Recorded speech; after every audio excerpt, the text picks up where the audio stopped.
about anything that affects your faith, your family, or your freedom. So don't go anywhere, because Point of View starts right now.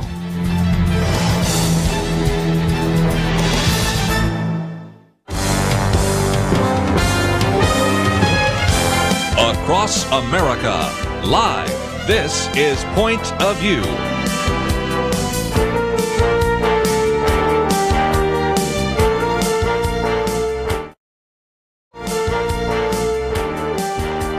And now, your guest host for Point of View. Welcome to Point of View. This is Nick Pitts on this Wednesday, August 23rd day. Happy National Sponge Cake Day. Sponge Cake Day. National Sponge Cake Day. I am joined at the round table by Mr. Kerby Anderson. And good Sponge Cake Day to you, too. And Mr. Grant Skeldon of the Initiative Network. Grant, how are you? I'm good. Oh, good. Okay, we've got some late breaking news, y'all. I just have to go ahead and say this. And so Grant and I will probably have more of an affinity for this. Since the first time since 2014, Miss Taylor Swift is coming out with a new album. I saw that today. Actually, it happened like an hour ago. Yeah, it just happened just an hour ago. And so we are, quote unquote, out of the woods, I guess you could say. And we no longer have bad blood, because the one and only Taylor Swift is going to release her single on Friday and then release a new album. So I don't know about you, Grant, but I'm pretty excited about this. Dude, Taylor Swift may be the only album that I've ever bought on iTunes. And by that, I mean every single album she's ever made. I have Spotify for all music, but she decided like 3 years ago she took all her music off of Spotify. Right, that's right. And so on iTunes, I don't own any music except for like all 6 of her albums. Unashamedly love her. There's no teardrops on Grant's guitar when it comes to... Well, you got them all down today, don't you? You're good. I'm good. It's a love story, y'all. And I am so excited that she decided to... But that is a millennial thing, because, again, I ask how many CDs either of you have, and it's probably a handful compared to those of us that have, stacks of CDs before we started getting them on iTunes. So I have my first CD, and I don't know if our audience is familiar with this. So Matchbox 20 and then Destiny's Child were my first CDs. And so the Writing on the Wall, I said yes to the Writing on the Wall and bought Destiny's Child, and then repeated to Say Their Name, and had the Bills, Bills, Bills. I guess it would be 2 singles from I Was No Bugaboo, I guess you could say. Oh, my gosh. It just keeps on going. I'm sorry. I promise we're going to be talking about more than just Taylor Swift and 90s R&B. We've got a packed show for show today. We're going to be talking about everything from the statute removal that's just popping up everywhere, from California to here in Dallas to over in Boston to Durham, North Carolina. And then we're also going to be talking about Heritage Institute put out this Index of Culture and Opportunity. And there's just this wealth of information on everything from individuals that are getting married later in life among millennials to the idea that 41% of children that are born today are born into unwed households. And so the implications for that, we'll be talking about that, as well as just the smartphones and the iGen generation. And just what we're continuing to see is just the implications of what technology is doing to the human experience. There was a great piece that was put out by Breakpoint. I think that was Eric Metaxas that wrote that piece as well. And so Eric Metaxas actually has a new book coming out. Yes, he does. I continued to see. And so we'll be excited to read that as well. But I thought we'd start off with the statute. But even more than the statute, also breaking last night, I got a great email from Kerby, y'all. And so this email from Kerby... He thought I was trying to punk him. I thought Kerby was sending me some fake news. I thought Kerby was going to be the purveyor of fake news. But in reality, this has actually become true. So ESPN has decided to remove one of their commentators. I guess he's a commentator, yes, from a broadcast of the University of Virginia's football game for this. I believe it's this upcoming weekend, because his name is Robert Lee. Yes. And they believed it would be insensitive, and based upon this tenor of the environment, they decided to remove a commentator named Robert Lee in an attempt to avoid a PR debacle. But in turn, what they've created is even a bigger kerfuffle. Because I'm just using all these random words right now. You're good. They are now I would just say, just from my random perusing on Twitter, kind of the butt of the joke right now. So Kerby, what are we thinking right now? Well, the first thing is you got to recognize he is Asian. And Mark Stein said this today, and I said this the other day. Sometimes you make a joke, and 2 days later it becomes reality. And my joke a couple of days ago is my father had a good relationship with this one man who's a pharmacist. He is Chinese, and his name was Robert E. Lee. And so when we grew up, we used to talk about the fact that Robert E. Lee, one of our family friends, was from southern China. You know, that was the joke. And the other day when we started tearing down the Robert E. Lee statues, I said, you know, I'm thinking Robert E. Lee's going to have to change his name. 2 days later, we got a guy by the name of Robert Lee, an Asian commentator, and they're taking him off the broadcast because they think that would be politically insensitive. You cannot make this stuff up. You know, we are increasingly, as we've been talking about, Grant, we're just in a political culture right now. I mean, everything has turned into a Make America Great Again slogan. Everybody's either for or against, and everything turns into a political conversation. Yeah, I don't know, man. My group is very extremely diverse, and so I always hear both sides of these deals. Even when the election came along, people were like, what side or where are you pushing your people to vote? And it's difficult when you have people that, I mean, it means a lot more to the black community when they hear Robert E. Lee, and it's a feeling, it's emotion, while to the white community, it's history. And so I just always think, in the same way that I've kind of become a bridge builder for communicating between generations, it's like trying to find where's that sweet spot of like sympathizing with that feeling and that pain while also communicating truth to both groups. Yeah, that's so rich. I mean, Grant is definitely someone that I look up to in that respect, and he just walks in so many diverse circles, and that's part of your testimony when you came of faith at Fellowship Church, I believe, in Grapevine, Texas, and how you just continue just to see the richness of diversity that comes with the divergent viewpoints, which just so happens one of our presidents that's characteristic of that is Abraham Lincoln. And you have Doris Turns Goodwin's book, A Team of Rivals, that really does see the value that comes in diverse opinions, and it tends to make hot takes not as hot when you understand that there's much more nuance that's to be found in some of these conversations. But it's so interesting, and we'd be interested to hear your viewpoint. So if you want to call in at any time when we're talking about this, the number is 800-351-1212, 800-351-1212. But Kerby, it's just interesting how it just seems like we are seeing this huge swing happening across the country right now relative to taking down these monuments of either Confederate statues or Robert E. Lee, et cetera, et cetera. You know, again, let me come back to what Grant said. This is an issue, and we'll come back to it probably after the break in more detail. But at the same time, you know, we had a black president for 8 years, and I don't remember a whole lot of conversation about those statues. I do remember here in Dallas we had questions about Lee Park and a few things like that. So these pop up every once in a while, but you've got to wonder how much of it is, well, we want to use this to go after President Trump, and how much is really valid. But this is a good question we're going to ask, because most of these cities now, most of these mayors are starting to take them down. And, of course, you have the situation which happened at the University of Texas at Austin, where they took down Robert E. Lee. Then you had one individual in Houston that said, well, I'm not going to wait for them. I'm just going to put together an explosive device. And he was caught with a timer, wires, duct tape, and 2 types of explosive to blow up one of the statues in Houston. And so whether they come down officially or unofficially, this is going to happen. And so the question I think we need to ask is what we've been talking about over the last couple of days. Some say, well, we need to take them down, but maybe we could put some in the museums. Maybe we just simply put plaques up. What do we do? But a lot of these decisions are being made without any kind of discussion at all. They're taken down at the dead of night, or they're being ripped down by vandals. No, I completely agree. So if you'd like to add your comment, we'd love to hear from you. The number is 800-351-1212, 800-351-1212, and we will be back right after this.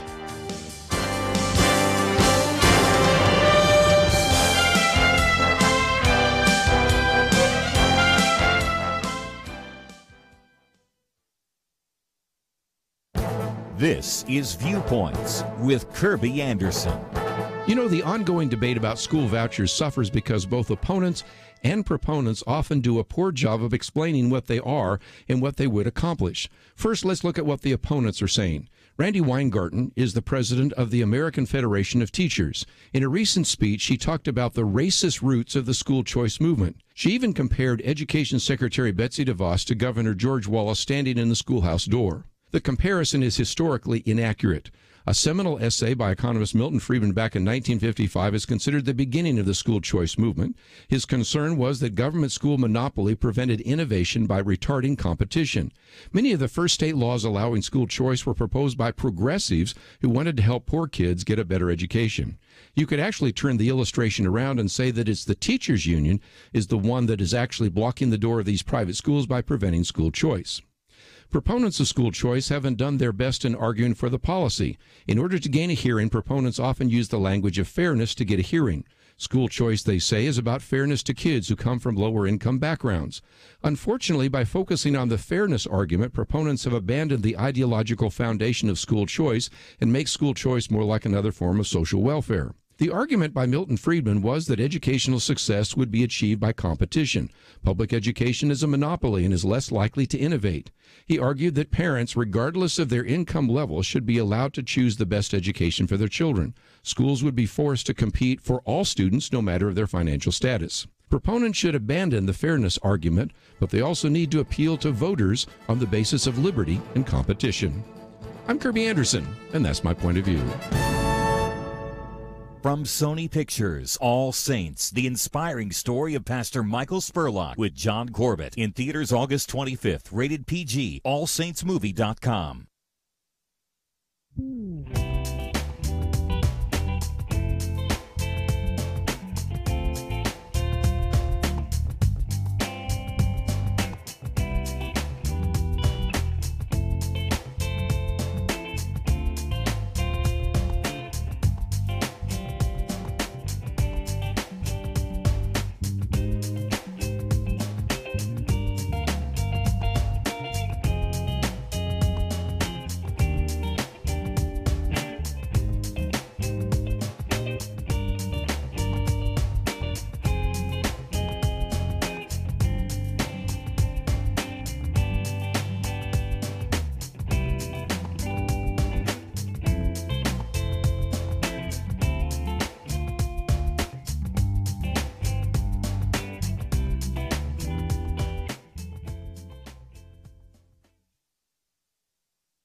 You're listening to Point of View, your listener-supported source for truth. And we are back on Point of View. I'm Nick Pitts. I'm joined at the round table by Kerby Anderson and Grant Skeldon of Initiative. And so before the break, we were talking about the statutes and how statutes are being removed everywhere right now. We really got a lot of it got started probably last year, where we started to see some changes that were happening at Yale University relative to some of the places and commons. And then now we're continuing to see it in New Orleans when they took down 4 or 5 statutes. Mitch Landrieu, their mayor, came out with that just a pretty long speech that was very compelling. It was a very persuasive speech as to the reason why they're making some of these changes and taking down some of these statutes. And now we're continuing to see it more and more. So we saw the vigilante justice last week in Durham, North Carolina, ripping down a statute, and 4 people have been arrested thus far from that, as well as we're seeing an individual that's taking matters into their own hands and taking a sledgehammer to Christopher Columbus. And there's even an attempt to be able to remove one statue of a Confederate soldier and put Missy Misdemeanor Elliott in its place. And so there's you can't make this stuff up. So Grant, help me understand, because I think you brought up some really good points in the sense that there is a sense that we need to have a conversation about this, because some of these statutes are pretty hurtful to individuals. Yeah, I think one of my opinions is that there needs to be a posture shift in both groups, like whether you want to say minorities or white Americans. That just a posture shift in the heart that can lead to change. I mean, for example, I think that there are a lot of times. I'm trying to think how to say this. We are usually operating out of indifference to the issue instead of, I've heard it said the opposite of love is not hate, it's indifference. Yeah. And so I do feel like the posture of the white community tends to be a lot more like this just does not make any sense, or I just don't even care. This is not. And I think trying to say, let me put myself in your shoes. But I do think we've gone over about 3 or 4 years, the last couple years, where the white community has been called racist for a long time, very publicly, maybe more publicly than we've seen in the last 20 years. And I remember being in a small group, a very diverse small group, and we were just talking about our story and how we first encountered racism. And what was interesting is all the black people that shared, they would share their story and share how it was to them. And then every white person that shared right away started with saying, like, I just want to say, and I was kind of start with a posture of, I'm sorry, and I apologize that I grew up this way. One of the biggest things for me to learn was I grew up predominantly around African Americans until, ironically, I became a Christian. Then I was around predominantly all white people, and I did have a frustration with the white community because I grew up at a school where on the basketball team, they would have chants at this predominantly white community towards our community, where the chant really was welfare babies, wow. We know our daddy, how about you? Wow. And this is not 30, 40 years ago. This is about 8 years ago. And so I identified a lot more with that group, and I could see why there was this tension. And I just think there needs to be, what happened was actually I realized as I built relationships with the white community and had them have some type of posture of kindness and inviting me in, all of a sudden God started to change my heart. And so I guess what I'm trying to say is I think a posture shift happens when we do try to listen more, hear more, and build relationships. I want to point out something huge that I've just noticed recently, because I've been thinking, what's going to change? I don't see a big change coming around the corner by any person. And it made me think, what are times in which we've seen racial reconciliation happen in our country, and what are true stories that have been made about racial reconciliation? If you think about movies that are true stories that have been made on racial reconciliation, do you guys can think of any that come to mind? For example, like Remember the Titans is a movie of racial reconciliation. Like Blindside. Yeah. That was Glory Road. Yeah. Or the new one coming out, Same Kind as Different as Me. Yeah. Which will be out in just a few weeks. Yeah. And one of the things I've noticed about all these different movies is they tend to be sports movies. In fact, 42 Race, they're even, you could say Hidden Figures. These are all movies, but I've noticed, I was like, okay, God, what's the unique attributes of all these stories? And there was really 3 things that I realized they all have.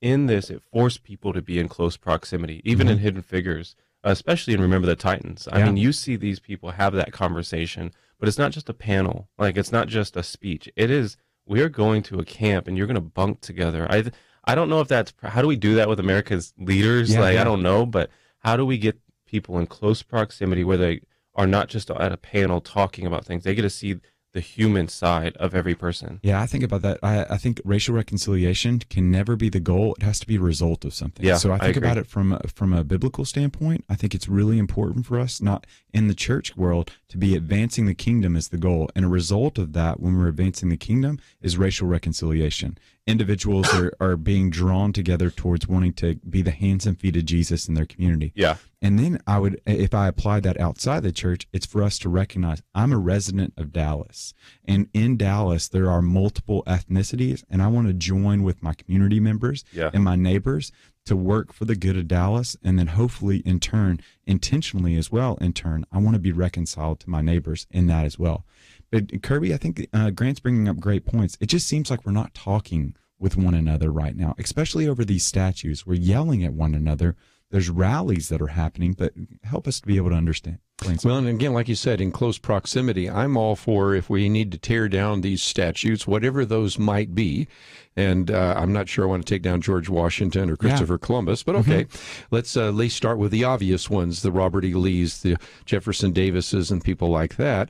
If we can have a conversation about that, that I think is positive. Now, Yale University, my alma mater, has put together some criteria by which you could make that decision. You mentioned that speech in New Orleans, but this political posturing right now by politicians isn't helping. And the vigilante spirit, where people just go in the dead of night and either remove them officially or unofficially, isn't helping either, because that's just going to create more animosity, I suspect, don't you think? Yeah, I feel like there's two bad positions that are being exemplified right now in the public spirit. Like either one, I'm someone that's completely against removing the statues, or two, I'm someone that's wanting vigilante justice to remove the statues in the dead of night.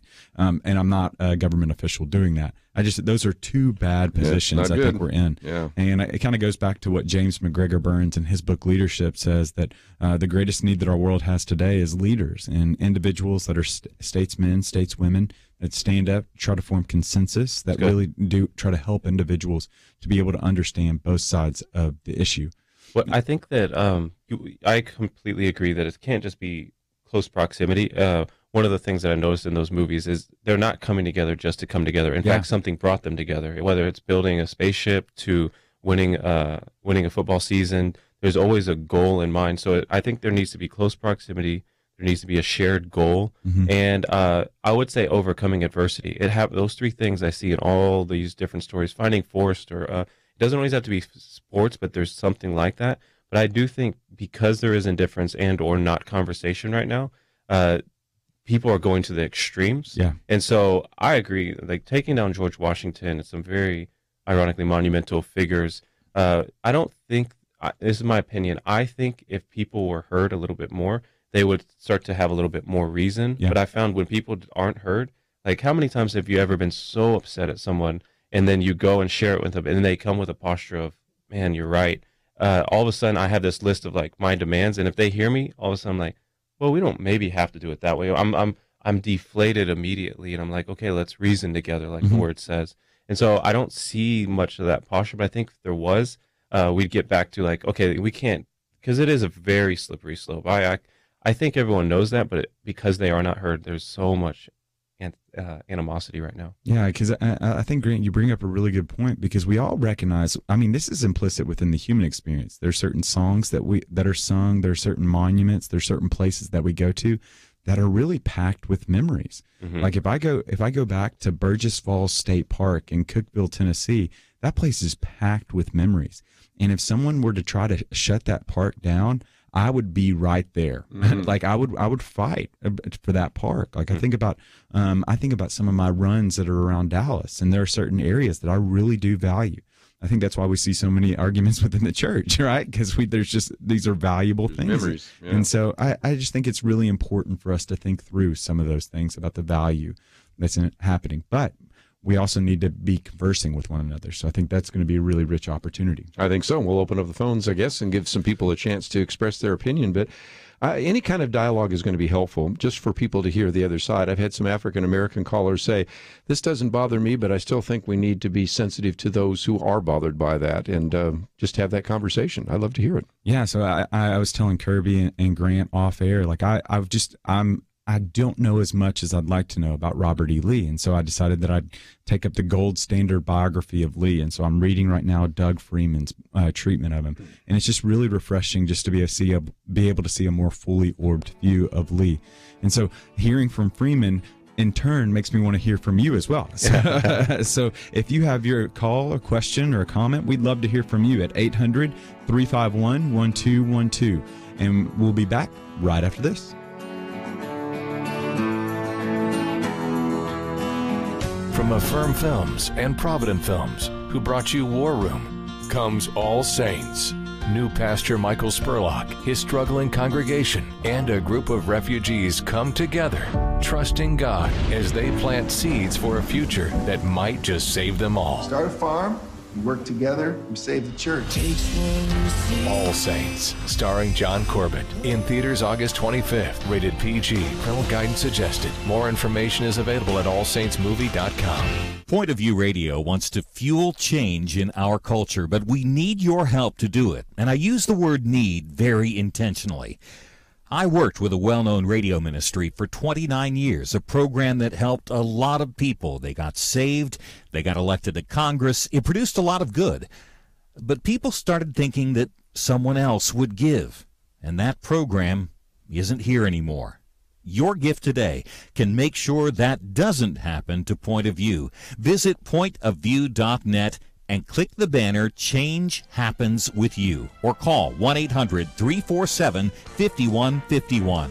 pointofview.net at 800-347-5151. Point of View will continue after this.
You are listening to Point of View. The opinions expressed on Point of View do not necessarily reflect the views of the management or staff of this station. And now, here again, your guest host for Point of View. Welcome back. This is Nick Pitts, and I'm joined at the round table by Mr. Kerby Anderson and Mr. Grant Skeldon. And so we've been talking about some of the monuments and how some of the monuments have been taken down, and some of them, like specifically in Austin, have been relocated to a museum. And so we've opened up the phone calls, and in a shocking twist, Kerby, I thought we'd take a couple right now during this little stretch. And so, Wendell from Indiana. Wendell, are you there? Yes. Hey, Wendell. I just had a comment. Yes, sir. Just saw a bumper sticker that said, "Banish hate, invoke love." And it seemed like the way of the world is that they're going to organize clubs or groups to hate the haters.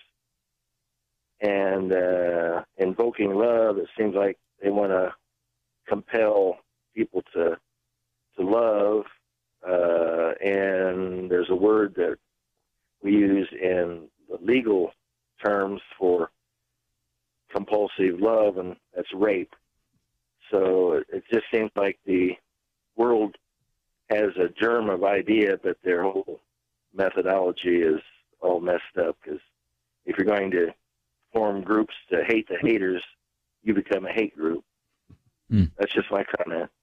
Oh, well, thank you so much, Wendell. Kerby, I was thinking about that, and I've been thinking, especially what we do, there's just a sense that I'm always wanting to, if a Christian is to be known by their love, according to John 13, and then you look at some of the characteristics of love in 1 Corinthians 13, I think one of the things that I'm increasingly becoming more aware of, especially when I'm debating someone, is that I want to look for the best and seek to redeem the worst. And so I'm looking to accurately portray the counter argument, but then I'm not only wanting to accurately portray it, but I'm wanting not to delight in the evil of it, but I'm looking to redeem the best parts of it.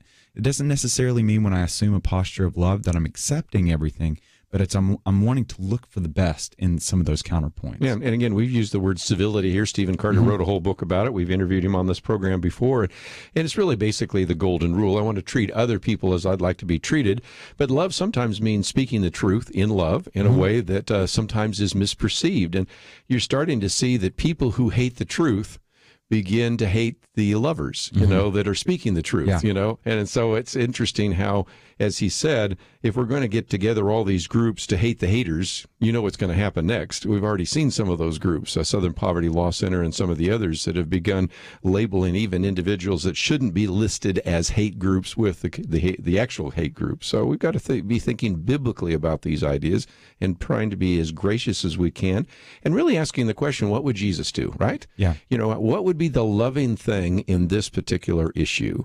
And so whether you wear a WWJD bracelet or not, that's a really important question to begin to think about. How I'm going to interact with people that are expressing some concern about these monuments and these statues. Yeah, Grant, I always think back to, so when we're thinking about love, I think back to Martin Luther King Jr. and his famous line that hate is too great a burden to bear, and I've chosen to love. Yeah. And so what does that look like? And with a millennial perspective, as you're kind of milling around millennial circles, what does that look like to be able to love in the midst of this dispute?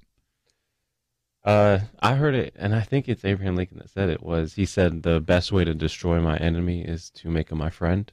And so I'm always just trying to build friendships with people that it's like, how in the world did you get these guys in the same room? Yeah.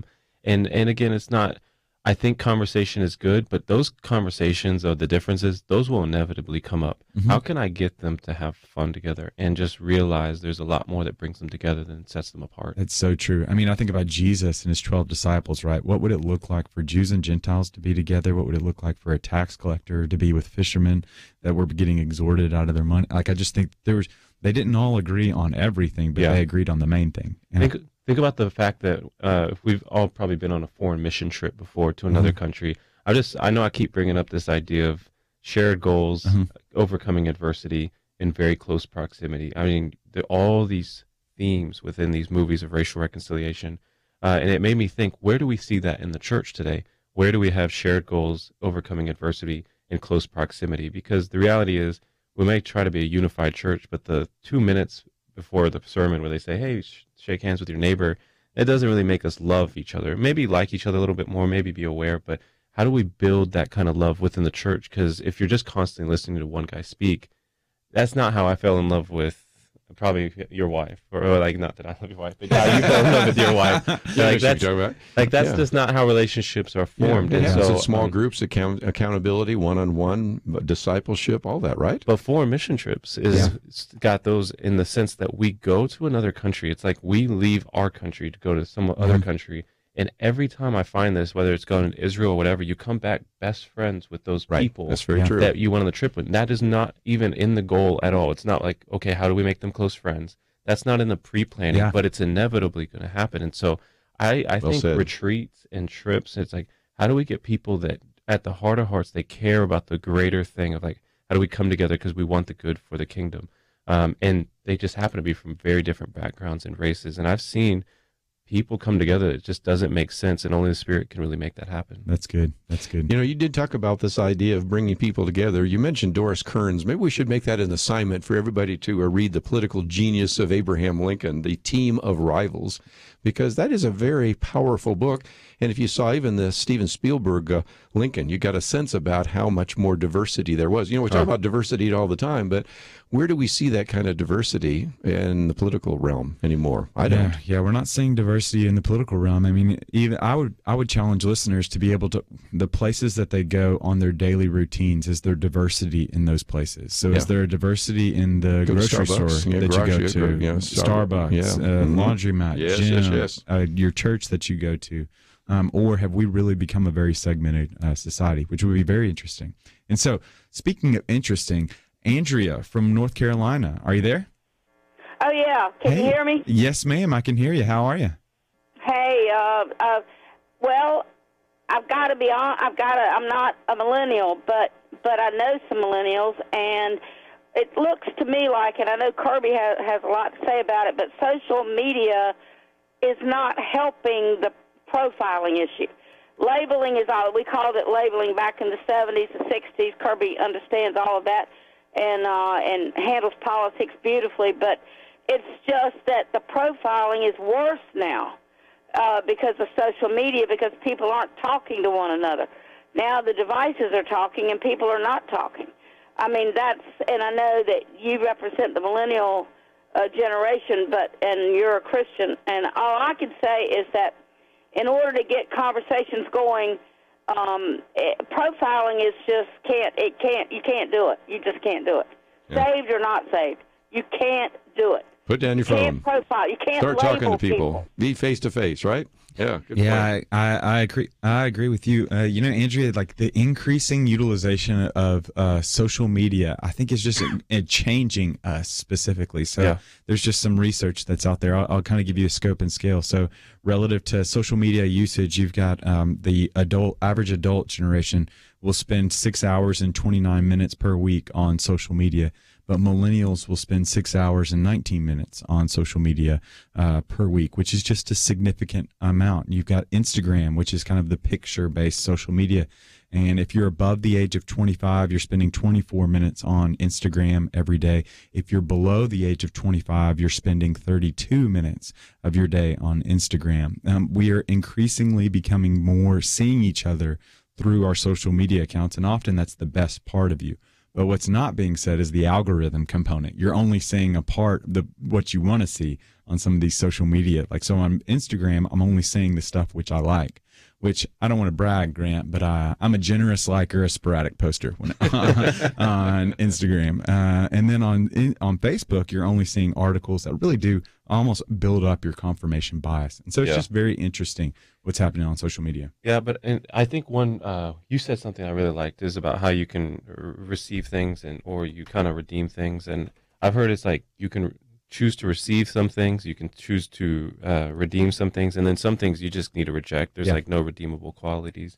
I think that social media we usually treat like it's a rejectable quality thing, that it can't be redeemed, but there's so much good that comes out of it, as well as I just don't think social media is going away. Like I don't see it going away. And just as a millennial, I always like to say, if you Google millennials, the first thing that's going to come up with all the images is young hipsters on their phones. It's like the visual I feel like old people think of when they think of millennials. But the reality is I really think if boomers had access to that kind of technology at their time, it's not like they're going to be like, we're too mature for this, we're not going to use it. They would have used it too. They would have bought in even more so, I suspect, because probably you wouldn't have had the wisdom that you have, having seen what it's like, you know. But I think a redeemable quality of social media is, I think that it actually has exposed us to more diversity. I actually think that's one of the reasons why millennials have a heart more for global content as well as just diversity in their own world. We're going to pick back up with that because I think that's an interesting line of thinking. And so we're going to take one of those commercial breaks, and then right after that, we'll get back to what Grant was saying.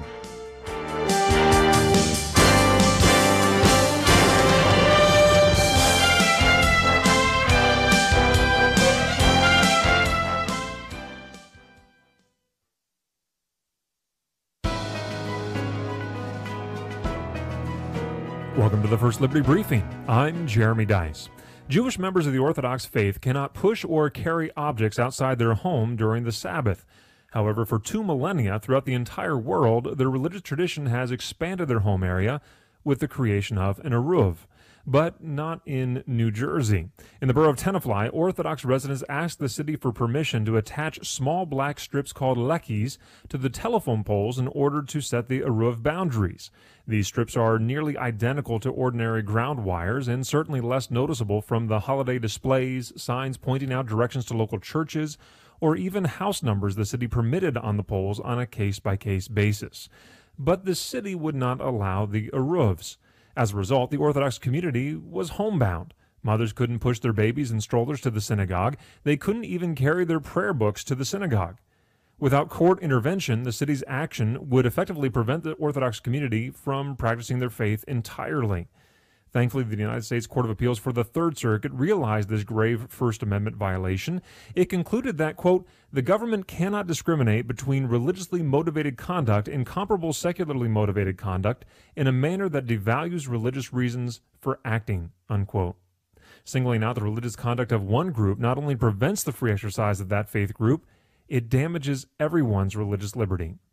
To learn how First Liberty is protecting religious liberty for all Americans, visit firstliberty.org. You can learn how to protect religious freedom in the workplace, public schools, your church, the military, and more by downloading First Liberty's free Religious Liberty Protection Kits at firstliberty.org. That's firstliberty.org. If you want hope for religious freedom, go to firstliberty.org.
Now, back to Point of View, your listener-supported source for truth. And we are back on Point of View. I'm Nick Pitts. I'm joined by Kerby Anderson and Grant Skeldon. Grant, right before we went to one of those breaks that we had to go to, you were talking about how social media has the opportunity relative among millennials to really open up diversity for us. Yeah, I've been looking into just why do millennials care about the global issues so much more. I've heard multiple people above the age of 40 or 50 kind of basically say, you know, one thing I do like about your generation is y'all see a problem in one side of the earth and you think we can just go and just fix it. Yeah. And he said, we would not even consider those things. He'd be like, oh, that's terrible. That's happening. But what could I ever do about it? And I think a couple of things that have helped that is one, just the diversities in our school systems, the diversity in our country. You start to physically know people from other cultures.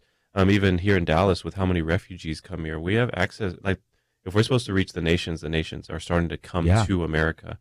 Two, I do think physical travel has changed a lot. We were just talking about how back in the day it was just so much more expensive. You would wear a suit. Now you wear like sweats to go and fly, but it's just more accessible. The amount I heard you had to pick up your ticket, and if you missed it, if you didn't have a physical ticket, there wasn't an online one that you had. It's just you didn't get it, and you had to call in to find out flight. I had no idea how people flew. Is this true, Kerby? Yes, it is. Yeah. There's a thing. There's a paper ticket. What is going on? But now the everyday person, especially with Spirit, everyone can fly. It's just so affordable. So it shows you the different parts of the culture, just even within our own nation. Then lastly, of course, social media just shows you the good, the bad, and the ugly. But whatever it does is it shows you awareness of what else is going on in the world and can give you more and more compassion for those people. Yeah, social media does open up a brand new world of individuals and organizations and causes that really wasn't, you just were very limited. And so the downside would be that maybe we don't have a great understanding of particular issues because we haven't been able to delve deeply into a couple of things. Yeah. But we do have a wide swath that's available to us. That's true. So there's just the world is at our fingertips, Kerby. It's a great opportunity. But you did mention the confirmation bias, and that is we only see certain parts. And then also we recognize, back to what Andrea was saying just a minute ago, we talk to each other through our devices. I don't think I've ever had anybody look me in the face and call me a racist or call me homophobic. But I can find all sorts of places where I've seen that online, okay? So there is a sense in which they might not say it to you face to face, or as they get to know you, they go, I guess maybe I've overreacted a little bit to that. But boy, it is so easy. It was easy in the old days with email. It's even easier now with text messages and online social media for people to say things and that they probably would regret later on if they got a chance to really get to know you. Yeah, that is so true. So true. And so we're going to continue to open up the phone lines for individuals that do want to call in and kind of weigh in on some of the issues that we're talking about, especially the statutes. And so we're going to make our way out to Missouri right now. So we have Kay in Missouri. Are you there? Yeah. Yes, I am. Hey. I was telling the young man that before, now I'm old, so before when we had the two sides, we had the Black Panthers and we had Martin Luther King. Well, it wasn't it'd be a big, complete different United States, it would have been much worse had the Black Panthers had been successful in theirs. But the one that made it successful was actually the man. And Martin Luther King, I didn't know who he was until this all started coming about, but you could see when he spoke that you understood what was going on, and you could see he was right. And it caused people to turn and say, well, hey, this is wrong. We shouldn't be allowing this to go on. They don't have anybody like that now. Now, if you had somebody like Tony Evans up there speaking, I would listen, because I have great respect for him. But all the yelling and calling people names, I don't see anybody up there. I don't see a person that you can stand that is articulating what they're trying to say like we did before. And we had a lot of change, and it was because, I'm so sorry he was killed. None of us, we were all sad and wept over that because he was a great man and a good man. And I think we're missing that. I don't think we have anybody to stand up for what they're really trying to say. If there's something they need to say, we need to be able to understand it, and we need someone that can speak it. Thank you. Thank you so much, Kay. So there's those leaders you were talking about, right? Kay's alluding to some of the lack of leadership, and I think this isn't just prone to one ethnicity. This is replete of our whole culture. We just have a lot of opportunities, I should say. I would probably be one way to put it. I think that one thing that kind of maybe hurts us that is a lot of times the voices tend to be younger, not always, but young people really like movements, maybe more than a man or with a message. And so that has kind of hurt us where you can't humanize a movement. It's actually made it really hard because it's like who exactly and what exactly is the alt-right or alt-left or this group or that group. And so I think she's spot on with that. And when you have a human, you can know their story and they can I always feel like this is what I am called to do, is be as wise as wise as serpents, innocent as doves. It's like there was times when Martin Luther King would really call out his own community. He's like, we can't respond this way, whether it is vandalism or tearing down statues, if you will. But there were also times when he was stern with the white community. But it was that posture, and it's hard for me to find out. But when you have a human to do this, voice is, how can you lead people through kindness to repentance? But then every now and then there are those times when Jesus turned the tables, albeit those are a lot less than when he was leading people through kindness to repentance. Yeah, Kerby, I keep on just being compelled, and I guess maybe it's just a form of nostalgia, like wanting a Ronald Reagan type of figure, wanting a JFK to tell us we're going to the moon, just giving us a grand vision to recognize that we in and of ourselves cannot do it isolated, but we've got to come together to achieve this. And I just feel like there's just there's a lack of that type of leadership and vision casting right now. I really agree, and I don't want to sound like the old guy talking about what it was like in the old days, but you got to recognize that we grew up when we had John F. Kennedy wanting to go to the moon, and even Richard Nixon had at least some admirable qualities. Then you had Ronald Reagan. I remember going to the 1964 Republican convention just as a little kid with my dad and hearing Barry Goldwater, but also hearing Ronald Reagan go, who is this guy? 2 years later, of course, becomes governor of California. You have those on the religious side. You had Billy Graham. Of course, we've already talked about Martin Luther King and all sorts of people that were part of the Southern Leadership Conference. And you had a lot of individuals, and it began to be very obvious in the 1960s that this issue of Jim Crow is over, because you had Lyndon Johnson pushing through the 1964 Civil Rights Act, the 1965 Voter Rights Act. You had everybody from... And everybody's really singing off the same song sheet, whether it was Billy Graham or Martin Luther King or a variety of other individuals. It was obvious that racism was going to die in America because of so many united leaders. And as Grant points out, you had their stories, and some of those stories were really powerful, and that really made a difference. Today, I look around, and we've even, I think before we started the show, was talking about who would be the leader to really kind of represent this issue of the monuments and statues. And I'm not sure who that person is right now. Do you? Yeah, I'm thinking about it right now. And so I went to go see, just to give context for this, I went to go see the movie Dunkirk a couple of weeks ago. And it was just like, obviously, one, it's a different world, but two, it's just to recognize, I walked out of that movie being cognizant of the fact that my generation specifically, we're quick to protest and want to exercise our rights, but no one's asking what their duty is, what their duty to our country is. And so as I continue just to try to be in the news, I continue to see individuals that are very quick to point out the contradictions and the hypocrisy and to point out the problems. But I feel like there's just a lack of ideas and solutions that are being put forward. And I think the result of that lack of ideas and solutions being put forward is because we're too busy consumed with our rights. Yes, we want to fight for our rights, but we also want to recognize what it is, what's my duty to my country, to my fellow man, and then to my God as well. And so when we come back, we're gonna continue to talk about monuments, as well as we'll talk about racial reconciliation. Grant has a great video up, but we got to take one of those breaks, and so we'll be back right after this.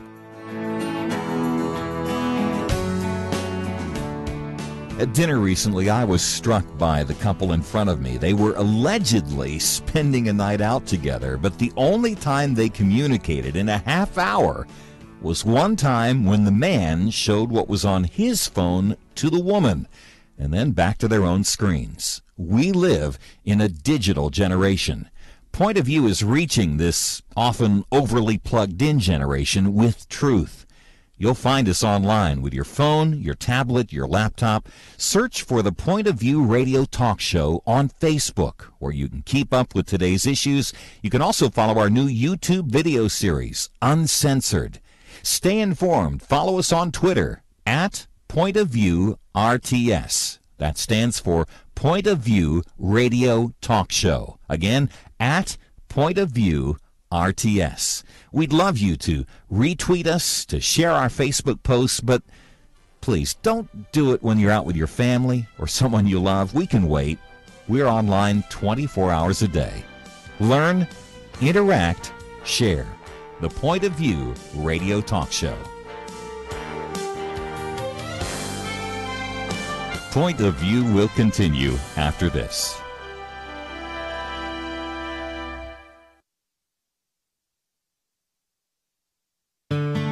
I just thank God for y'all. I listen to you every day, truly. I wanted to thank y'all for everything you do each day to inform Christian families and our community about the things we can do, and just the way you're so informative. I listen to you daily and love you guys and appreciate you so much. God bless you, Kerby, for keeping this show so on track and for the decades of wonderful help to this nation that Point of View has been. We're all big fans of your work, and we pray that God will just prosper it. As a Christian, over the years that I've followed this program, I am constantly challenged to be on guard and to evaluate what's going on. And if for no other reason, to protect the caliber and the truth of your programming, I need to participate and to back your program financially to ensure that the truth stays out there for people to hear, to view, and to be a part of.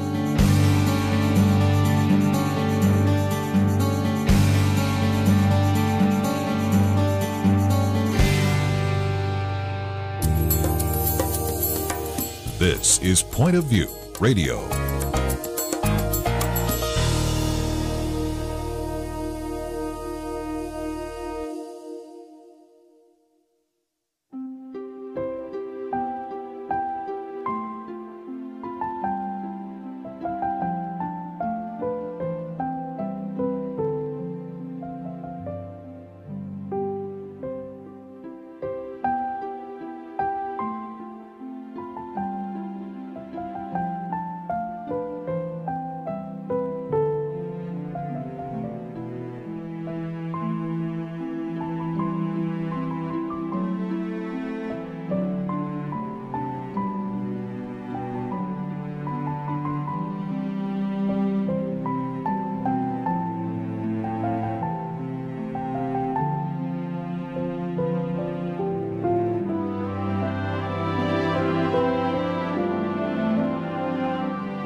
Hi, this is Kerby Anderson. You know, each day we take on the tough issues and provide a biblical perspective to them. The topics we cover are wide-ranging: apologetics, theology, prophecy, creation and evolution, intelligent design, marriage, family, child-rearing, the millennial generation, trends in society, politics, economics, business, religious liberty, the Constitution, public policy, foreign policy, military policy, tensions in the Middle East, abortion, homosexuality, pornography, sexual ethics, media, technology, history, and America's godly heritage.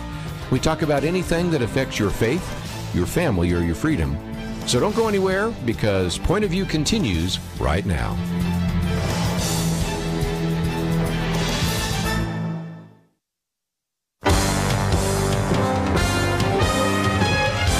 Across America, live. This is Point of View.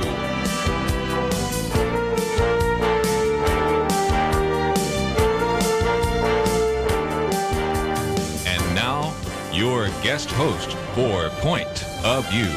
Ooh, hello, this is Point of View on this August 23rd, 2017 day. Welcome to the Sponge Cake edition of Point of View. Kerby, am I right? You are. Sponge Cake It's Day. National Sponge Cake Day. Yeah. And also happening today is Taylor Swift announced that she has a new single that's coming out on Friday. And so we are so glad that you joined us on Point of View. And I'm joined at the round table by Mr. Kerby Anderson, the man, the myth, the legend, and then also Grant Skeldon of the Initiative Network. Grant, how are you? I'm good. Good. So in the first hour, we talked about everything from Taylor Swift to then we really honed in on the statutes for the most part.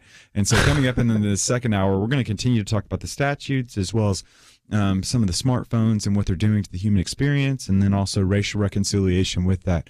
But where we picked up in the first hour, where we left off in the first hour, rather, was just this idea that one of the callers just reminded us, Kay specifically, about the need for a leader in today's generation. And Grant, I'd love to hear your thoughts on that. We were talking about this during the break. Yeah. So I was at, this was at Maggiano's.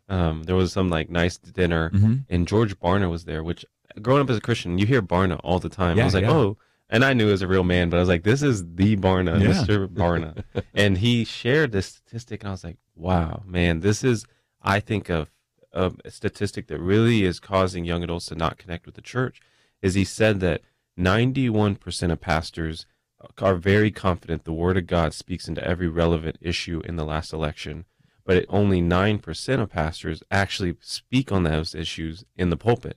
And so basically, we know the Word of God and says something about what is going on, these controversial topics. We just aren't really sharing about it in the pulpit. And it made me think, why is that the case? And I do think that's one reason why we don't have many vocal leaders, is because she's mentioned, well, if Tony Evans would speak about it, it would help me, because a guy like Tony Evans has so much character and has built that up for a long time. And I think that the men and women that have a lot of trust among our generations and the church and just this country are kind of a little bit silent right now. Like, how many pastors did we see when it was coming down to the wire with the election say, okay, I'm going to break my silence, and they wrote an article or they wrote something? And it makes me just wonder, why are our pastors being so silent? And it made me think, is this a biblical stance? Is this what we see in the Bible? And I thought, has there ever been someone historically that spoke into the culture of politics that was a Christian? And the guy that came to mind was John the Baptist. I mean, this is a man that Jesus said, no man born of woman is greater than this guy. And he clearly spoke out against Herod to the point that he lost his head. And it made me think, are the pastors and the leaders with character and trust among our nation willing to speak out? And I know they're not worried about losing their head. They're worried about losing their 501c3 status. And so it puts us in a quandary of the men that could say something kind of feel like they're chained up and aren't able to. It is. It's a fascinating point. There's just, again, I'm thinking about political leaders, and I think about some of the moral conviction as I look to history, Kerby, and I'm thinking about individuals like a William Wilberforce, obviously, somebody that comes to mind, that though they entertained the option of going to the pastorate, but rather it would be Newton that really advised him to be able to stay in his position. And then I think about just in recent history, I think the one person that I continue just to think about that just has such great moral conviction is Frank Wolf, who represented, I think, the 7th District in Virginia. Right. It's just an individual that was just an ardent supporter of religious liberty, whether it was here in the United States or international religious liberty. And I don't, Kerby, I'd love to hear your perspective. Is there just this sense of skepticism that's just plagued kind of the land right now? It's just and I think that's part of it. A lot of us, even the baby boomers, grew up in the 1960s with this kind of skepticism, and you really wonder, can I really trust that leader? And you go through Watergate and those kinds of things. You got Iran-Contra. You got all sorts of. You got the televangelist scandals. There are a lot of reasons to not trust your leaders. Got that. But back to the point that Grant made just a minute ago, it was kind of intriguing because we have, as a relatively recent phenomenon, this sort of truncated gospel that the Bible only speaks to certain issues. Let's go back, we don't have to go back to Wilberforce, let's go back to Abraham Kuyper. Here's a man who was a theologian, a very good Calvinist theologian, who was also the prime minister of a country. Now, the possibility of that happening today is like slim and none, because you've been to seminary, that what we talk about in seminary is God talk. If it relates to the Bible, it relates to Jesus Christ, it relates to the Holy Spirit, we're real good about teaching about that. As soon as it gets into how you apply it to the family, well, we'll probably bring that one in.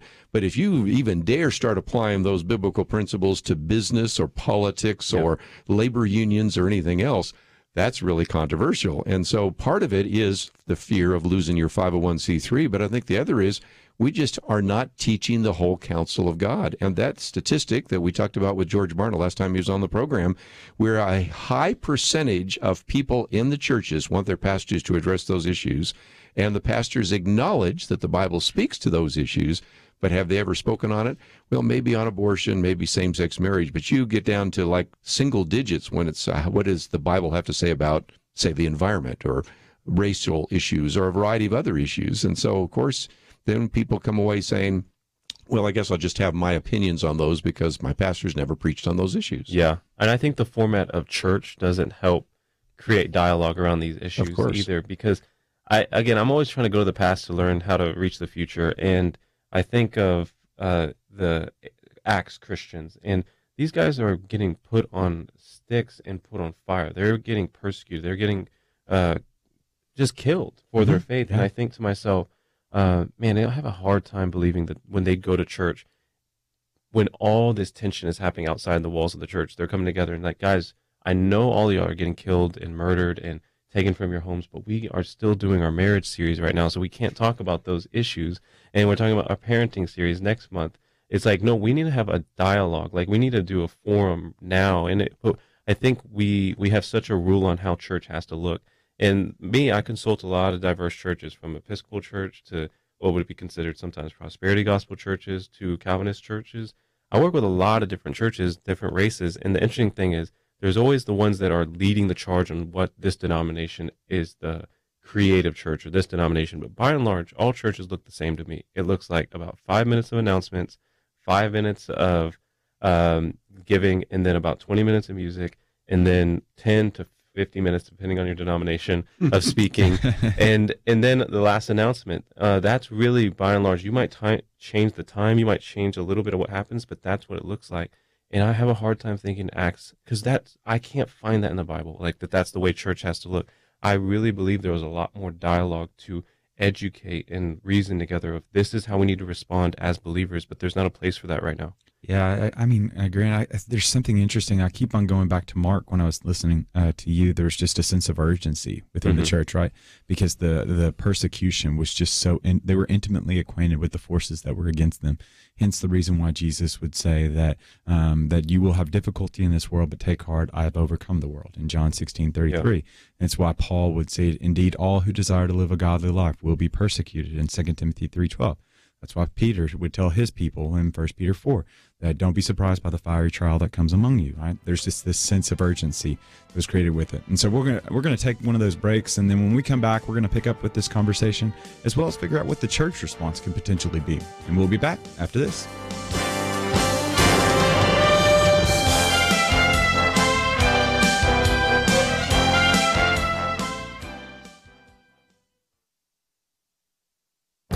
This is Viewpoints with Kerby Anderson.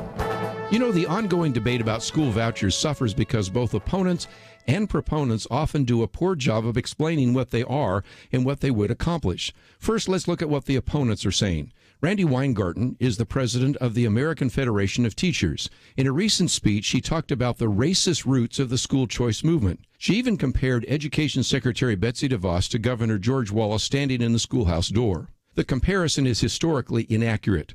A seminal essay by economist Milton Friedman back in 1955 is considered the beginning of the school choice movement. His concern was that government school monopoly prevented innovation by retarding competition. Many of the first state laws allowing school choice were proposed by progressives who wanted to help poor kids get a better education. You could actually turn the illustration around and say that it's the teachers' union is the one that is actually blocking the door of these private schools by preventing school choice. Proponents of school choice haven't done their best in arguing for the policy. In order to gain a hearing, proponents often use the language of fairness to get a hearing.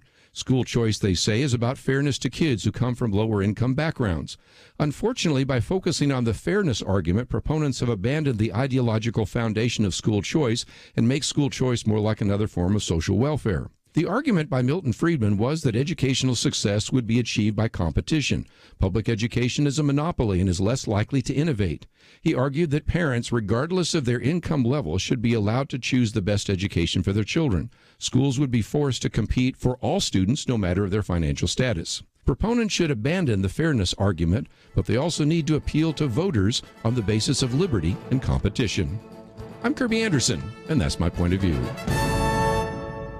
From Sony Pictures, All Saints, the inspiring story of Pastor Michael Spurlock with John Corbett. In theaters August 25th, rated PG, allsaintsmovie.com.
You're listening to Point of View, your listener-supported source for truth.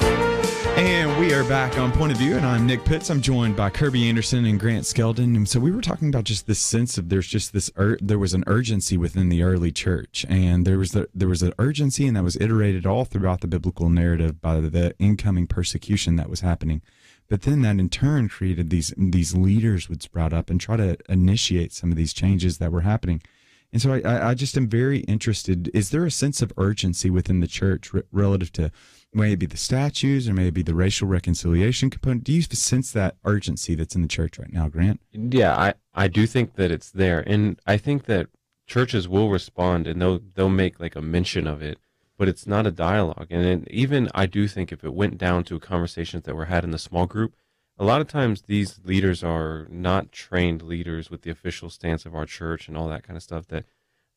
I think it wouldn't hurt to have hey, we're going to not talk about this next episode of the series so that we can really talk about something that people are going to want to know. What is the Christian stance towards XYZ event that's going on in our culture? Yeah, and so Kerby, you were bringing up, and you've done this within your own church, it's just sometimes the Sunday morning platform's not the place to have those conversations because it could be really hard to have a conversation with 200, 300 people. But what does it look like for those pastors, those leaders that are listening right now? What would it look like to have some of those conversations in a church? Well, it seems there's two ways you can do it. Number one, work with your Sunday school class, your small groups, your mini church, whatever. That's a very good place for discussion. And we were just mentioning Tony Evans a few minutes ago. You know, Tony Evans had me come down and teach his Wednesday nights, and he involves people Wednesday nights.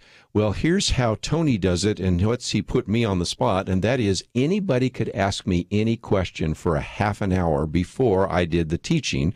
I think it was on millennials and some other topics, and they could write the question out or they could ask it. And so this is where you have the dialogue where people can talk back and forth. So I know a lot of churches don't have a Wednesday night church service. They might think about it, or a Sunday night church service, but there's another opportunity. And we even, in my own Sunday school class, have these little cards that says, Ask Kerby, and you can ask me anything. And it's amazing because what that does is it also becomes a little bit of a focus group. When one person asks it, somebody else says, yeah, I've been thinking about that. And I've had people say, this is the first time I've sat in a church setting where questions that I've had for decades finally got addressed, and we got to have a dialogue. So I just think that there are some ways you can facilitate that. It probably isn't going to happen Sunday morning, but it could happen a Sunday night, it could happen a Wednesday night, it could happen in a Sunday school, it could happen in a small group. That's got to take place, because if not, we're just going to have a generation of people that have kind of a nice spiritual feeling about the world, but they really haven't applied a biblical worldview to every area of life. Yeah, and so it's this understanding, Grant, like from Psalm 119, like His word is a lamp to my feet and a guide to my path. The word is the thing. In 2 Peter 1:3, it's like giving me all things pertaining to life and godliness. And so I believe it to be true that this has got to be the word to help me figure out how do I deal with this racial reconciliation piece? How do I deal with some of these things? Yeah, it's ironic actually. When you were talking about Wednesday night or Tuesday night or whatever night, I mean, maybe adding an additional night, because maybe it's not Sunday, but yeah, we come to a different day. As in the last 2 months, I've heard of 3 different college ministries at different churches. They said, hey, we've started to do this new thing. And it's not that new. It's just we do Q&A. That's it. On a college campus. And I know at Tarleton they're doing this. And they said like hundreds of young people are coming, mostly not believers, because they know they can ask the pastor any question. And they are...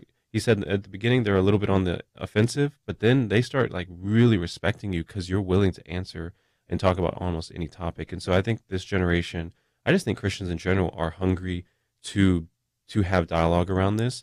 And when we don't have it in the church, then we're saying we're going to have it in the world. And when we have it in the world, we tend to have it on Facebook, which isn't.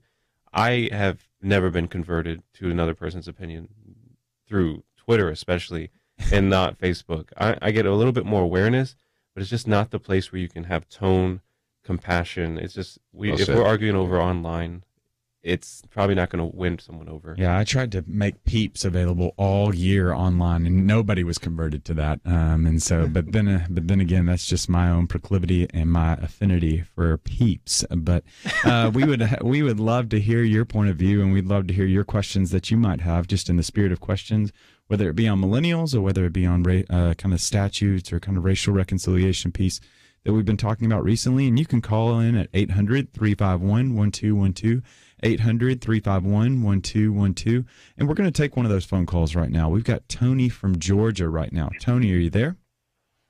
Yes, I'm here. Hey, I appreciate you taking my call. You're very welcome. What's your point of view? All right, my point is about the statue. I believe that the statue should remain. Because as an African-American, I'm up in the exam room back doing segregation. I'm from Mobile, Alabama. And when the schools were segregated, they were trying to integrate the schools and whatever. And for a lot of these young folks to be sitting there raising Cain the way they are, as if they are familiar with a lot of these things, and they're not. They don't even understand. And like the young lady that went up there and put that noose around that statue, if she was my daughter, I would have disciplined her when she came down there. And I would have told her, I said, explain to me why you did it. And if she couldn't definitively and historically explain to me why she did what she did, I would say, so you're saying someone manipulated you to go up there and do that, and yet you don't understand why you did what you did. Because here's the thing: if you sit there and don't have a full picture of the past, when you've only got a partial picture, anybody can sit there and tell you something, because that's what's going on now. These kids are all across the country are being manipulated, be it Black Lives Matter, you name it. And I stand against all that type stuff, because the fact that, like I said, when you haven't been around to know what's really going on in order to write and divide what the real truth is, anybody, especially in the media, can come along and take control of you, unbeknown to you that you're doing this stuff, especially when you got your peers and friends with the social media and whatever, how these kids are being, actually their lives are being somewhat destroyed. And we've got to do our best to protect them and stop all this unnecessary behavior that's going on and actually from the left, as they say, because like I said, I'm a conservative believer, and I'm totally, like I said, for Trump. But at the same time, when it came down to even Donald Trump, when people sit there friends of mine say, well, why are you supporting him? I said, first of all, when you look at, when Jesus had these two passages, I remember vividly, when he says, Father, forgive them for they don't know what they do. In another passage, he says, you will know them by their fruit. When I compare Donald Trump against Hillary and Obama, Donald Trump produced far more than both of those people over the years. You see, when you're looking at things that may have value to it, in other words, is what I'm trying to say. I didn't mean to be jumping around. Oh, no, you're fine. And that's my point of view. And like I said, because I do my best to do my research.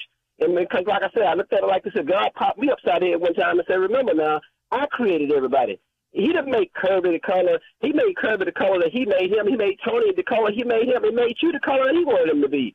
You see what I'm saying? So we can't sit there and call ourselves trying to hold people hostage because of our historical past. Yeah. Tony, you bring up a great point, and you're probably a little bit more gracious than my father would have been. If he would have seen me up on top of that statue in Durham, North Carolina, he probably wouldn't have asked me a question first. He would have, his question would have been in the form of his hand. He, as we say in Tennessee, would have wore my butt out if I was acting like that and representing the Pitt's name like that. But I think you bring up a really good point in the sense that we want to be individuals that don't shun history, but really do try to learn from history and to learn there's a couple of sides. And that's the other part of this dialogue we've been talking about with Grant. In this dialogue, I think it would be very good to educate some individuals, because they're just people right now that have so little biblical literacy, so little historical and cultural literacy. This could be a really opportunity for a teaching moment. But again, at the rate we're going, you're going to have to wonder whether or not even the PBS special that came out a couple of years ago on the Civil War will be allowed to be aired again, because it is trying to educate us, but that might just be seen as too sympathetic to the Confederate side or something like that. Yeah, I think it's important, too, to understand that education doesn't mean you're persuading them to your point of view. So, for example, if somebody, that's right now, like why I'm reading a Robert E. Lee biography, because I recognize the truth that I don't know everything about Robert E. Lee. I know that he wasn't all bad, but I also know there were not some good parts to what Robert E. Lee did. And so it's just important, Grant, to get back to what you're talking to, is to understand that we've just got to be in conversation with one another. We've got to listen to one another and not always be trying to yell at one another or persuade one another, but really do to understand that there's different point of views, there's different perspectives that people are coming from. Yeah, I think that I saw this recently where it's like, if we could love one another, and again, going to the racism piece of, it is hard to love someone when you're starting a relationship off as you're a racist. And so I'm trying to, when I talk to like more of the black community, it's like, guys, we got to do better at like not using that word in the sense, especially to Christians. I think the stance of the platform shouldn't be, hey, you're a racist. It should be, hey, are you loving our community? Because that's what my point is, like, we are not called to not hate a group. We're called to love a group. And so racism is to dislike or have a bias towards them. I want our group, I want to call Christians to, like, are we patient with one another? Yeah. Are we kind with one another? Do we boast when this is done against one another? And I do see those things. So actually, as Christians, we have a higher calling than, hey, I'm not a racist. It's more, okay, but do your actions, your friendships, your communities, do they affirm that you love people of other colors? Yeah, and so when we get back after the break, we're going to continue this conversation. So we'll be right back. And a group of refugees come together, trusting God as they plant seeds for a future that might just save them all. Start a farm, we work together, we save the church. All Saints, starring John Corbett. In theaters August 25th. Rated PG. Parental guidance suggested. More information is available at allsaintsmovie.com. Point of View Radio wants to fuel change in our culture, but we need your help to do it. And I use the word need very intentionally. I worked with a well-known radio ministry for 29 years, a program that helped a lot of people. They got saved, they got elected to Congress. It produced a lot of good. But people started thinking that someone else would give, and that program isn't here anymore. Your gift today can make sure that doesn't happen to Point of View. Visit pointofview.net and click the banner Change Happens With You, or call 1-800-347-5151.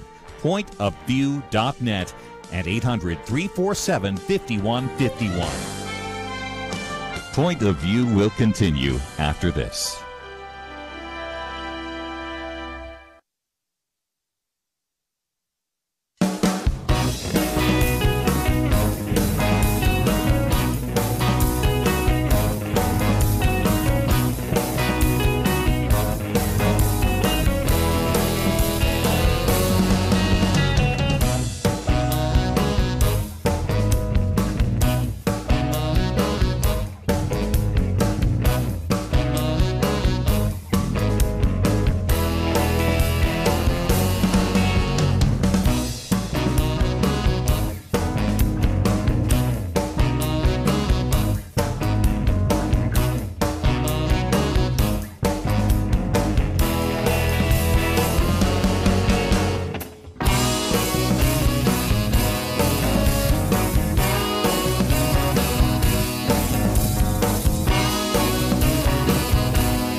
You are listening to Point of View.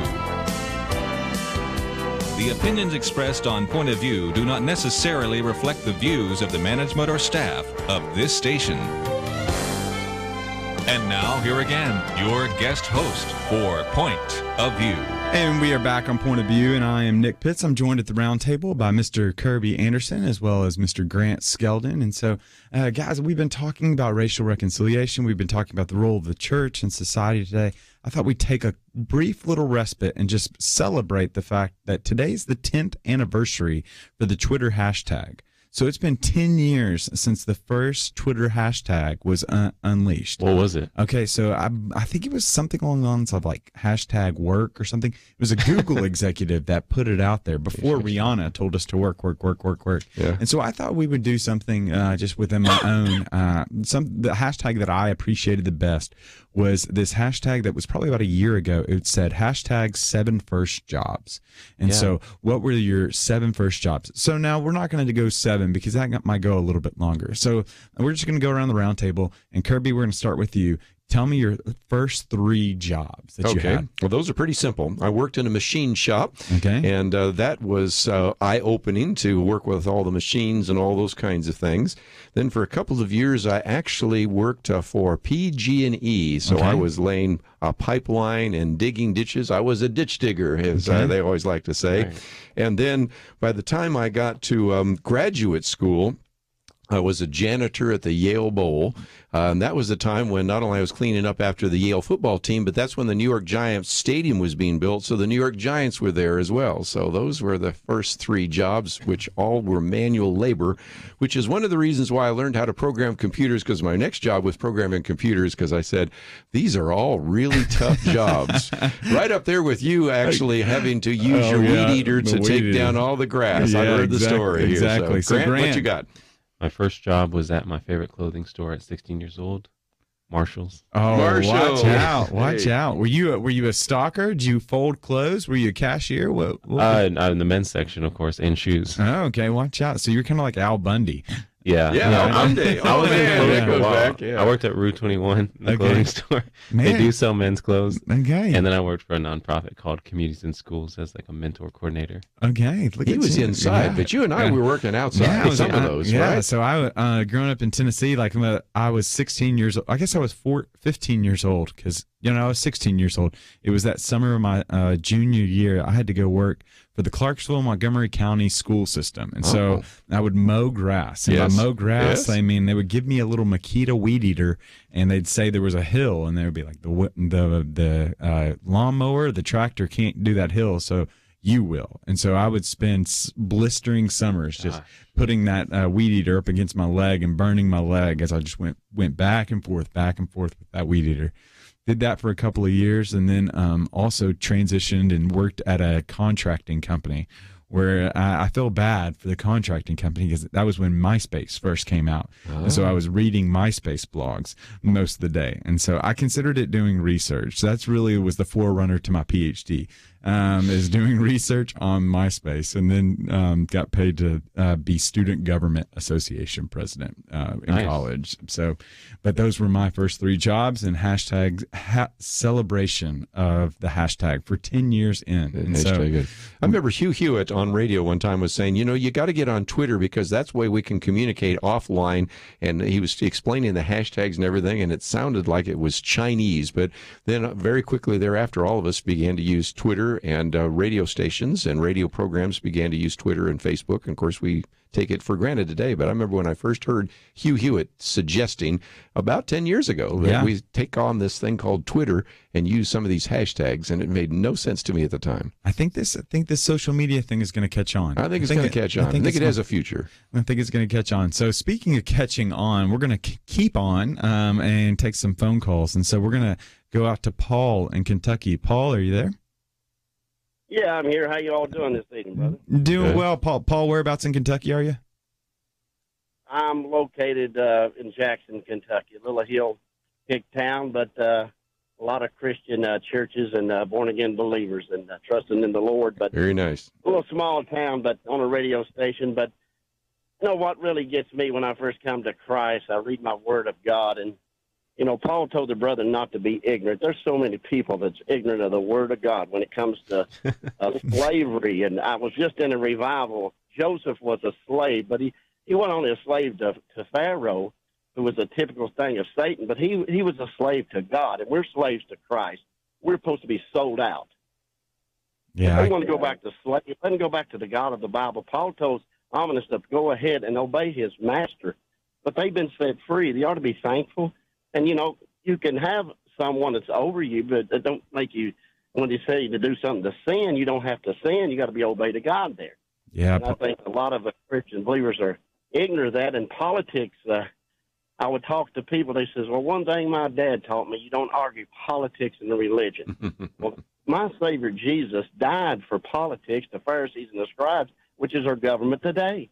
And when he says, thou shalt not kill, the Bible says no murder will enter the kingdom of heaven. Now, as a born-again believer, somebody tells me they're going to kill innocent babies and for something God's against, how can you say you're going to enter heaven if you vote for somebody that's killing innocent children inside the mother's womb? I mean, they're biblical ignorant because God created a government to defeat evil, not to, for good work. It just amazes me, and Kerby hit it right on. People are just so ignorant. They need to sell out to Jesus and teach the Word of God. And Paul's letters, that's how the gospel came to us. Yeah, he brought the gospel, the good news. Teach his letters, the 13 letters in the epistles. What Paul says to the church today, as we know it, that's where they need to be teaching. Maybe they won't be so ignorant, and some people get right with Christ and be born again, won't be apostates. So I'll hang up and listen to y'all's comments, and I love your show. God bless. Oh, God bless you, Paul. Paul brings up a great point that we've been set free in Christ, specifically those Christians. And so Ephesians 5:1 is pretty clear. It's for freedom that we've been set free, so don't become yoked to slavery.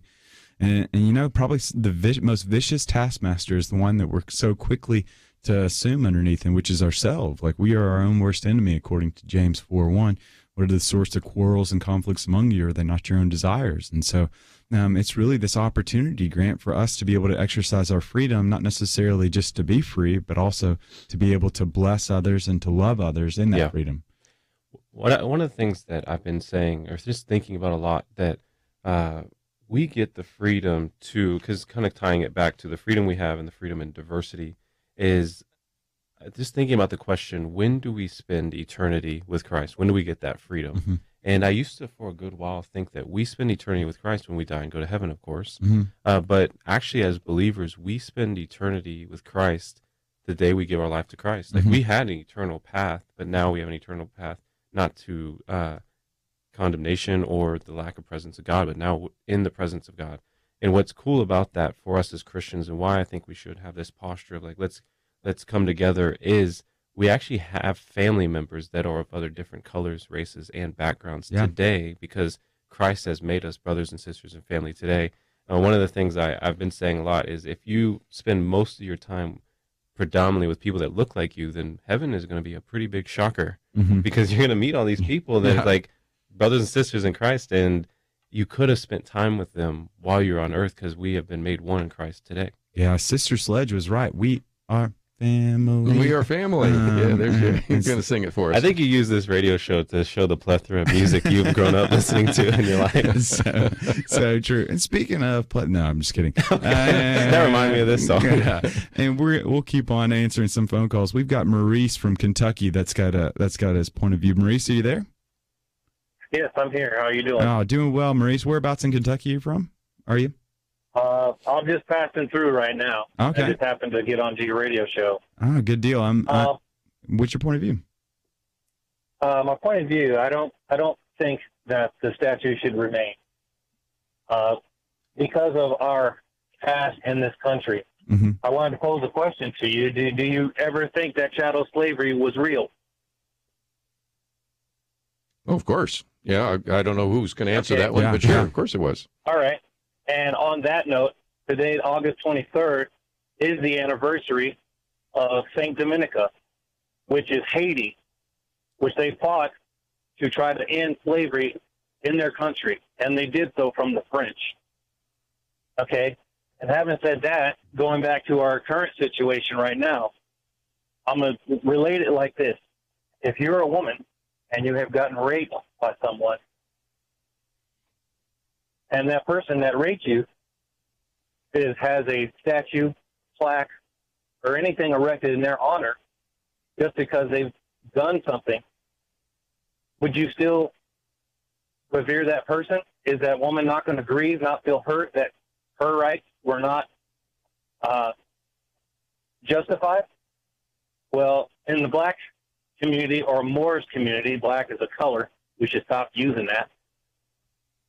We should find out that that is a slap in the face, because all those generals and statues, even your president, fought for the right to keep chattel slavery.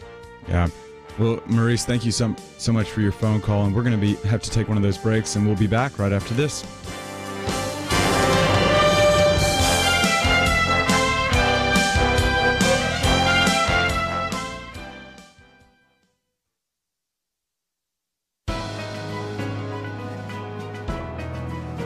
Welcome to the First Liberty Briefing. I'm Jeremy Dice. Jewish members of the Orthodox faith cannot push or carry objects outside their home during the Sabbath. However, for 2 millennia throughout the entire world, their religious tradition has expanded their home area with the creation of an eruv, but not in New Jersey. In the borough of Tenafly, Orthodox residents asked the city for permission to attach small black strips called lekis to the telephone poles in order to set the eruv boundaries. These strips are nearly identical to ordinary ground wires and certainly less noticeable from the holiday displays, signs pointing out directions to local churches, or even house numbers the city permitted on the poles on a case-by-case basis. But the city would not allow the eruvs. As a result, the Orthodox community was homebound. Mothers couldn't push their babies in strollers to the synagogue. They couldn't even carry their prayer books to the synagogue. Without court intervention, the city's action would effectively prevent the Orthodox community from practicing their faith entirely. Thankfully, the United States Court of Appeals for the Third Circuit realized this grave First Amendment violation. It concluded that, quote, the government cannot discriminate between religiously motivated conduct and comparable secularly motivated conduct in a manner that devalues religious reasons for acting, unquote. Singling out the religious conduct of one group not only prevents the free exercise of that faith group, it damages everyone's religious liberty. To learn how First Liberty is protecting religious liberty for all Americans, visit firstliberty.org. You can learn how to protect religious freedom in the workplace, public schools, your church, the military, and more by downloading First Liberty's free Religious Liberty Protection Kits at firstliberty.org. That's firstliberty.org. If you want hope for religious freedom, go to firstliberty.org.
Now, back to Point of View, your listener-supported source for truth.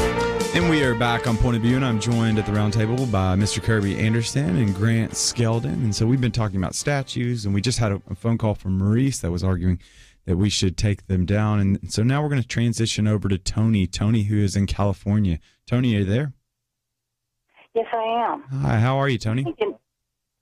I'm doing great, and I love this show. Oh, well, thank you so much. Well, what's your point of view, Tony?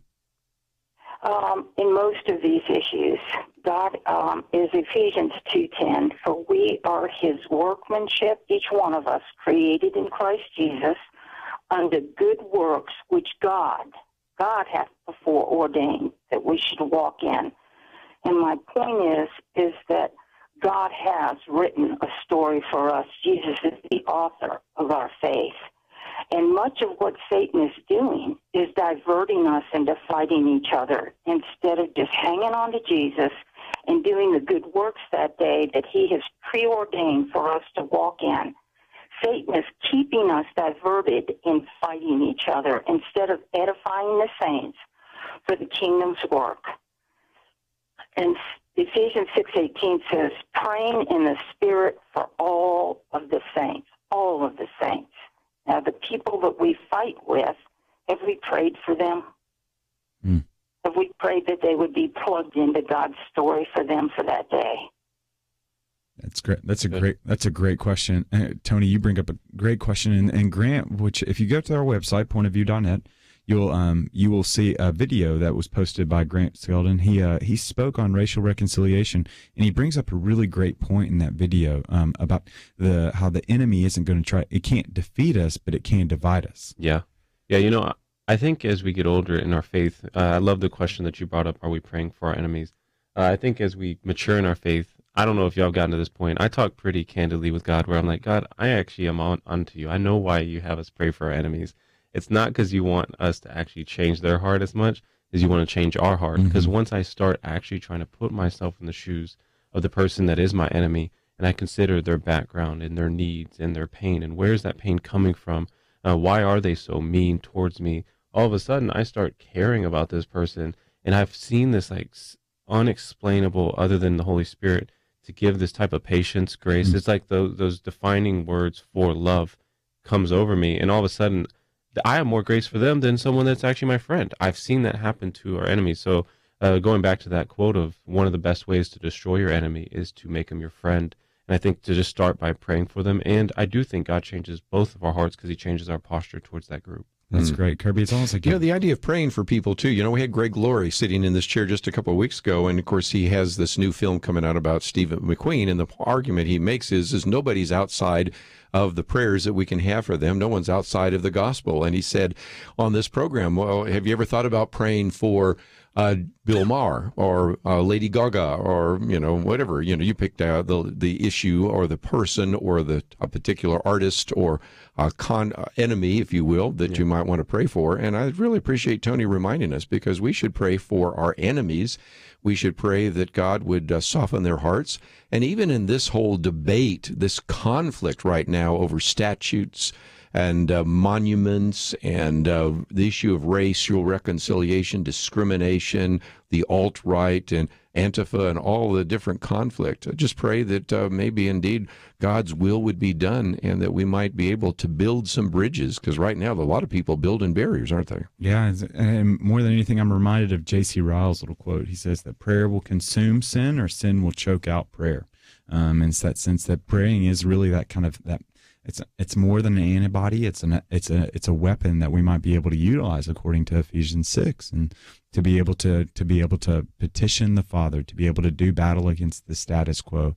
Grant, you bring up a great point in the sense that I've thought about the people that I've prayed for, and as I'm praying and asking God just to bless their life, I in turn, it creates those feelings of well-being within me that I'm rooting for them in that moment. You start to, I think.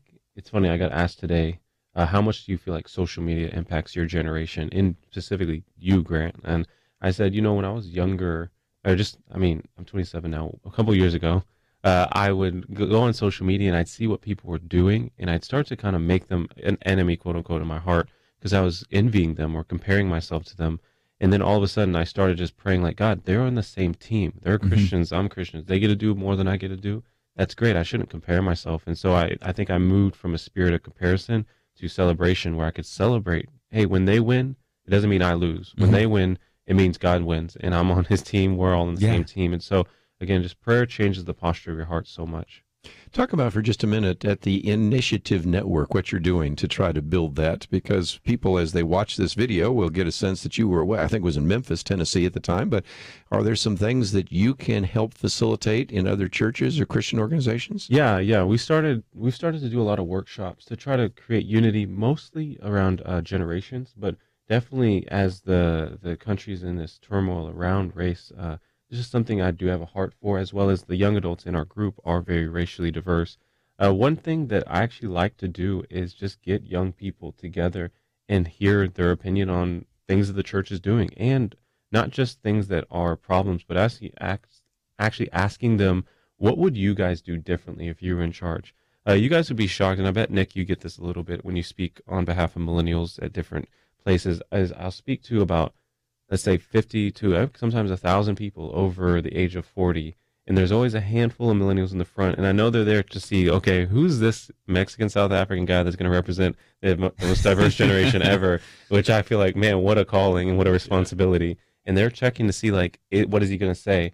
And at the end of it, they usually say, man, we've been saying all that stuff to our leaders for a long time. And the only difference is I have the platform and they don't. And so I try to utilize and leverage that well. But what it shows me is it's been businesses, it's been churches, it's been parenting conferences. And the young people always come up and basically say, we've been saying that. And so what it shows me is they're not being heard and they're not being listened to and they're not being invited to the table to share their advice. Yeah, I think that's one of the key things that millennials do bring. We're bringing up Kuyper, for example. I think about Kuyper, and, Kuyper was a phenomenal leader. He was a phenomenal leader, but he was a far greater critic than he was a leader. If you look back on history, he only served as prime minister from 1801 to 1805. But he had been a critic for 20 plus years because he had been a newspaper editor. He had been a writer. He had been offering up these criticisms and then solutions. And when the time came for him actually to lead, there was some prosperity there. But then eventually he only served one term as prime minister. And I think it's the opportunity for millennials not just to contribute to the table and not just criticize what's going wrong, but also to be able to say these are solutions of what can be done right. There's so much opportunity to harness the cynicism of millennials, I think. If they have it, then cynicism has a close hand to creativity, in my opinion, because it means you're seeing something that could be or should be. And I remember my senior year, I was afraid of speaking and communicating, ironically. So I took this debate class at Louisville High School, and my professor, the very first day, she gives us the rule book, and she says, guys, your generation is very cynical. I want to help you guys learn how to debate. Basically, you have the next 30 minutes. I want you to find inconsistencies in this rule book. And it was crazy is within 30 minutes, we had so many cases for girls can wear shorts this short, but guys can't. And girls can wear tank tops, but guys can't. I can wear earrings, but girls can't. And it was just all these different, almost everything had to do with the dress code is what was our heart's desire was to change that. Like girls, we can't have tattoos, but we can wear a Band-Aid over it. But basketball players can.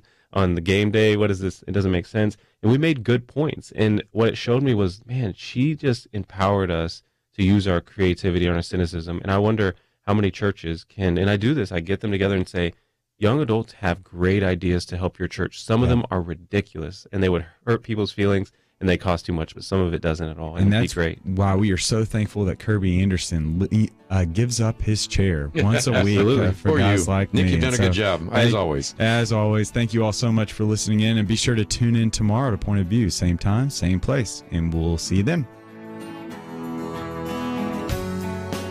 Would you like to be above average or exceptional? I'll explain how you can be in a moment. What do you think about change? Some people love it, others not so much. I'm guessing you agree our culture needs change, but how will that happen? Change happens with you and your influence. If each of us does our part, God can change the culture through us. That's a goal at Point of View, to help you change things around you. We never charge for the information we deliver each day, but that information is not free. There is a significant cost in getting it to you. You know who helps us do that? About 1 out of every 800 listeners to Point of View.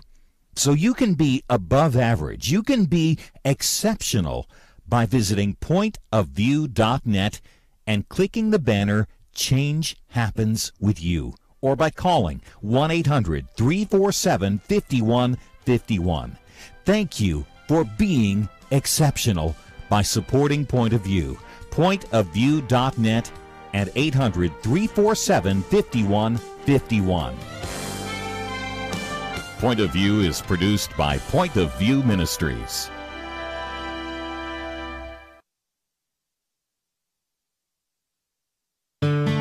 I just thank God for y'all. I listen to you every day, truly. I wanted to thank y'all for everything you do each day to inform Christian families and our community about the things we can do, and just the way you're so informative. I listen to you daily and love you guys and appreciate you so much.